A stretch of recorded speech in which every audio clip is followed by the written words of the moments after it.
Bem, e vamos falar de um assunto muito importante, que é a reanimação hídrica com coloides. Eu não tenho conflito de interesse nessa em nenhuma apresentação. Eu vou me apresentar, eu venho de Brasil, eu sou brasileira, hablo português, e eu vivo em Rio de Janeiro, minha cidade muito linda, e trabajo atualmente em dois hospitais. Em terapia intensiva pediátrica, onde estão os ninhos grande queimado muito grave, pero é terapia intensiva. Há outras patologias. E aqui é o Hospital Federal do Andaraí, onde há uma unidade de queimado, pero uma unidade de queimado de adultos e de ninhos. Trabalho há muitos anos nestes dois hospitais. E por que digo que é um tema tão importante? Porque se sabe que uma correta reanimação hídrica das queimaduras está diretamente relacionado com o melhor prognóstico. E o propósito desta apresentação é proporcionar a justificação por que se usa coloide e também as evidências científicas atuais disponíveis que rodeiam o uso de coloide no paciente queimado. Começando por la história, mirem só, la história, as fórmulas de reanimação originalmente proporcionavam coloide de imediato. Mire, de 1952, de Even, de Brook, de Carvajal, muitas dessas fórmulas tinham coloide desde o início da queimadura, desde o início do tratamento. E depois, o uso de coloide diminuiu muito, quase não se via nas unidades, porque se observou que se poderia lograr uma reanimação usando solo os cristalóides. E a prática de reanimação foi baseada basicamente nos cristalóides, e a melhor representante de fórmula que se usava mais era a de Parkland, né, que foi conhecida, e até hoje se usa muito Parkland, tanto em ninhos quanto em adultos, é muito popular. Continuando a história, depois se viu que os cristalóides realmente eles agiam na reanimação dos queimados. Ele era efetivo para revertir o choque por queimaduras, pero eles estavam associados com nas arcas significativo, um edema muito grande, que contribuía para a síndrome compartimental, para uma hipertensão abdominal, um compromisso das vias aéreas. Então, descobriu que o excesso de cristalóide provocava muitos danos, que se chamou de fluid creep. Fluid creep é um conceito que saiu publicado por Pruitt, que isso é um artigo muito interessante, que era a proteção da ressuscitação excessiva, que era muito líquido. Então, ele escreveu esse artigo, que era Pushing the Pendulum Back, ou seja, de menos é mais, não necessita tanto líquido. E os critérios desse fluid creep seriam um edema muito grande, quase uma nasarca. Mirem no ninho o edema importante, como os lábios, o edema ocular, inclusive edema fora de área queimada, a congestão pulmonar, que depois acontecia, a cardiomegalia, o derrame pulmonar, a profundização da herida, a necessidade de escarotomia e fasciotomia e a síndrome compartimental abdominal, tudo muito grave, muito grave. Continuando a história, depois que este artigo saiu, que se viu que os cristalóides, o paciente saía do edema, pero fazia saía do choque, pero assim um edema, como se vê, um edema muito importante por esse excesso de cristalóide, houve um estímulo para volver a administrar coloide numa estratégia de ahorrar volume, dar menos volume para esses pacientes. O paciente sairia do choque com menos volume, por isso a importância do coloide. E Demling, continuando a história, a última da história, Demling descreveu com seus colegas uma descrição muito interessante da dinâmica da formação dos edemas nos terrídos, queimados e não queimados. Mira que interessante. E mostrou que a capacidade da microvasculatura para reter proteína plasmática começou a se recuperar-se entre 8 a 12 horas depois da queimadura, no tecido no queimado, pero no tecido queimado. Pero no tecido no queimado se recuperou. Isso proporcionou uma evidência de que a solução contendo coloide pode ser mais eficaz que uma solução cristalóide, começando ao redor de 8 a 12 horas depois da queimadura. Isso é muito interessante. Os guidelines da ISBA, ele habla de na parte de reanimação hídrica, recomendação 1, ele habla que o adulto com queimaduras maior que 20% e os ninhos maiores de 10%, eles vão necessitar de uma reanimação que deve iniciar-se sem demora e ser individualizada. Isso é muito importante. Individualizada, não é igual para todos, não há uma fórmula para todos. É individualizada, com os parâmetros do paciente para evitar o choque, pero também a ressuscitação excessiva. E quando se pergunta, neste mesmo guideline, quais são alguns dos benefícios percebidos por os expertos que optam por incluir coloide em suas práticas de reanimação de choque de pacientes queimados, vários expertos em queimaduras creem que a reanimação de lesão muito grandes, por exemplo, 70%, de superfície corporal total, procede muito mais sem problemas com a inclusão de coloide, como esta paciente. E isso é mais especial aún em los niños, em la pediatria. Por quê? Porque se sabe que os ninhos são particularmente propensos ao desenvolvimento de edemas de fonte vasogênicas e hidrostática, ou seja, os ninhos eles vão edemaciar mais durante uma queimadura. Por isso, deve evitar-se a reanimação excessiva, principalmente em los ninhos, que se pode provocar, mais uma vez, se habla em edema, insuficiência cardíaca direita, compartimento abdominal, a síndrome do compartimento abdominal, síndrome de extremidade, necessitando escarotomia, e uma característica muito importante dos ninhos pequenos é o edema cerebral, especialmente preocupante nesse paciente.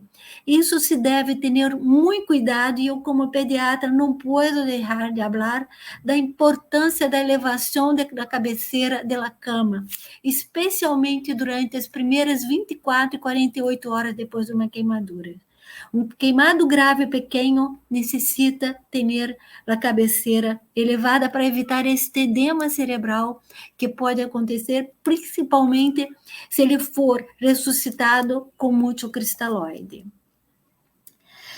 E em últimos anos, existem muitos médicos pediatras que fazem coloide.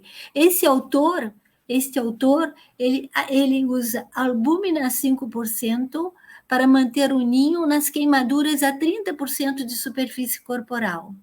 E se a queimadura é mais de 50%, ele vai dobrar a quantidade de albúmina,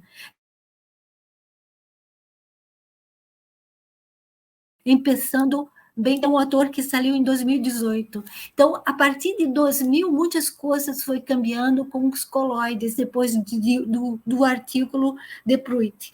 Então, volveu-se a usar coloide. E aí nós tivemos um caso clínico desse ninho que chegou em meu hospital de terapia intensiva, um ninho de 1 ano com 11 quilos.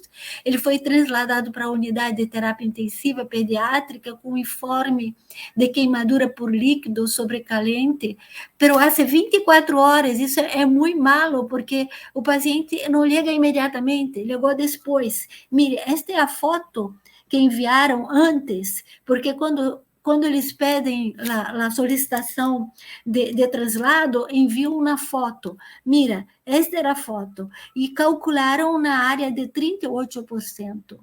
Ele chegou sonolento, com dificuldade para respirar, mire, com este edema absurdo, um edema supraglótico que necessitou ser intubado precocemente, e não havia nada por escrito quanto havia tomado de líquido. Mas mire o edema e vê que, e na verdade, ele tinha 15%, calcularam 38%, não sei quanto de líquido disseram para a criança. Havia tanta diurese, o diurese clara, quase da cor de água.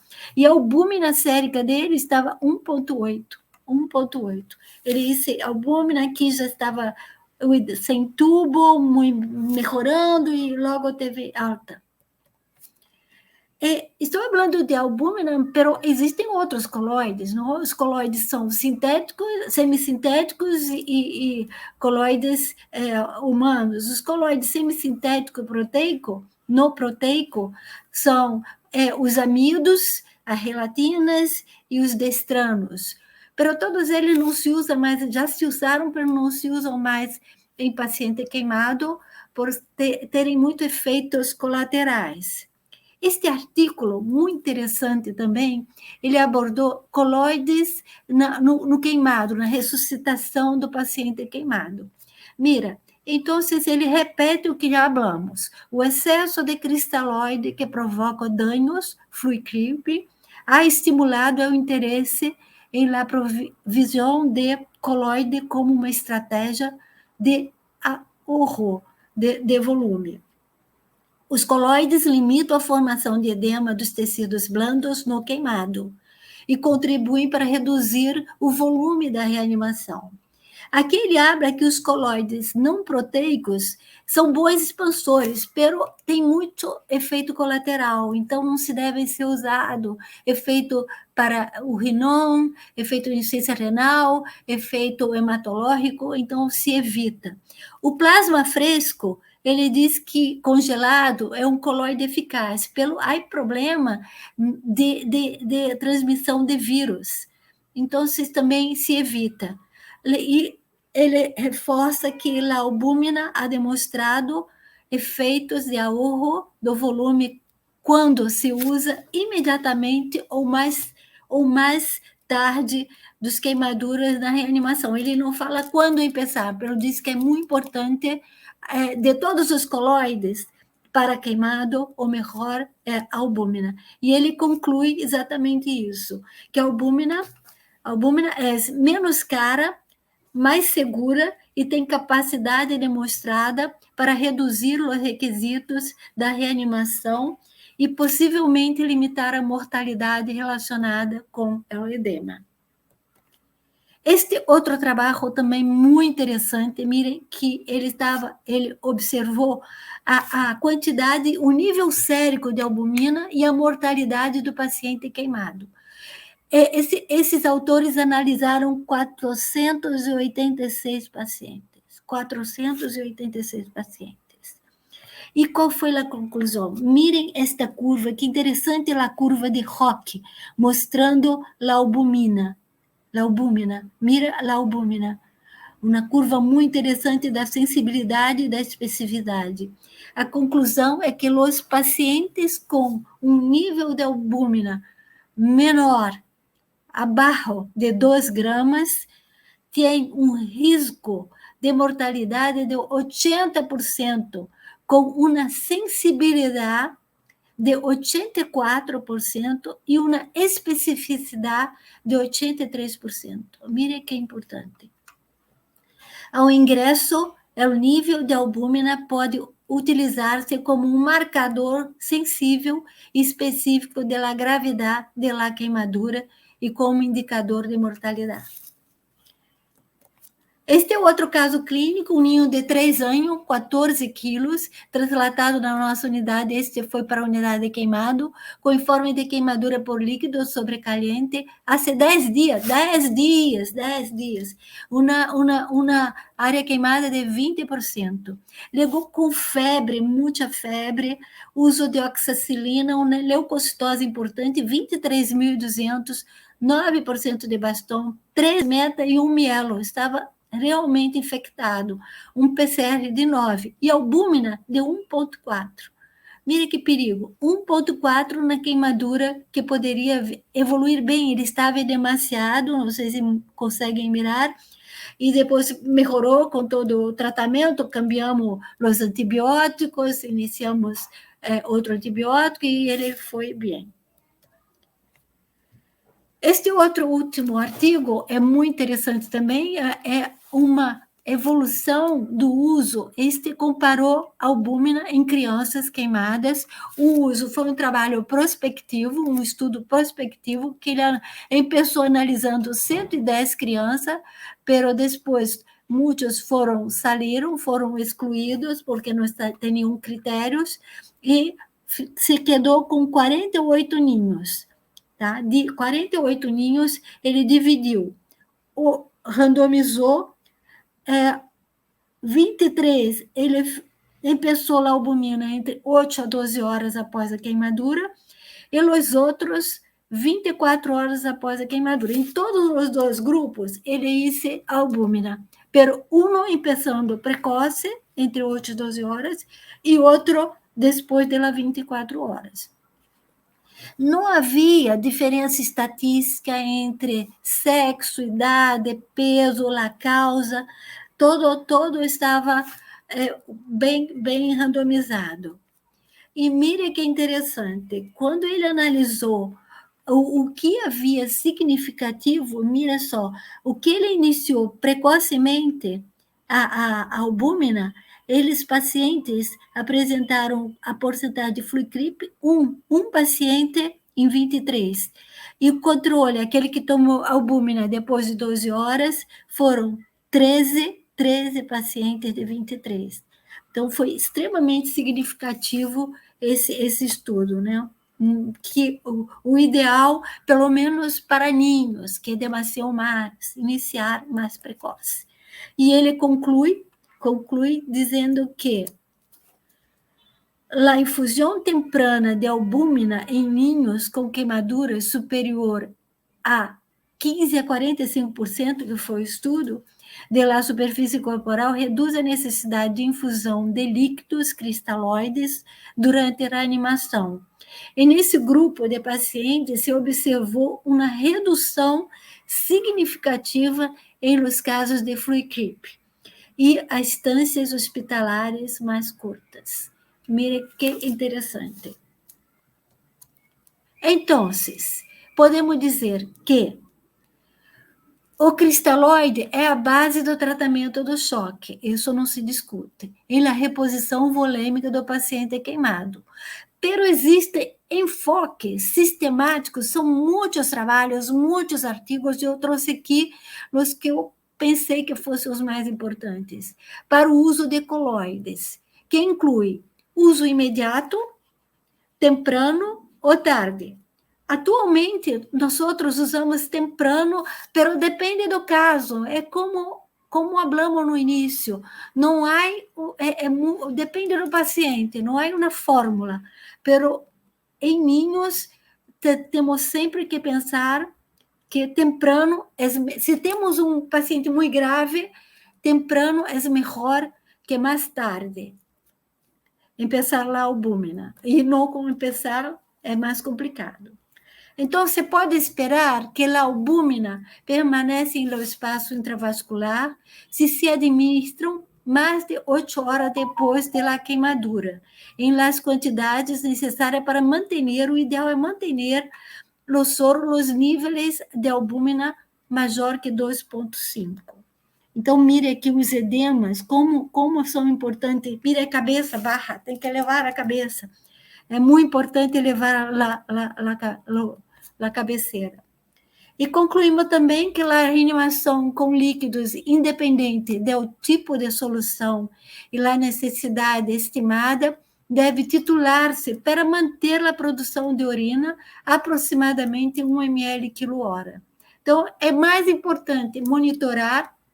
Aquele ninho que eu mostrei no início, ele estava com um volume urinário absurdo, sem necessidade. Então, manter esse nível urinário e ter bom senso. Vou usar coloide? Vou começar quando? Saber que se pode usar a partir das 8 horas, não necessita 24 horas, não. A partir das 8 horas já se pode usar coloide se está indicado. Então, um enfoque cada vez mais racional para identificar os pacientes que podem beneficiar-se da iniciação do uso de coloide se segue em muitos centros de queimados. Muitas graças, me gostaria de agradecer novamente a invitação, que me dá o prazer e a oportunidade de estar com todos para falar de um assunto tão palpitante, de que me gusta muito usar albúmina, há muitos anos usamos, e sentimos a diferença quando não foi usado. E se há alguma dúvida, e abaixo está meu e-mail, se podemos discutir alguma coisa. Muchas gracias.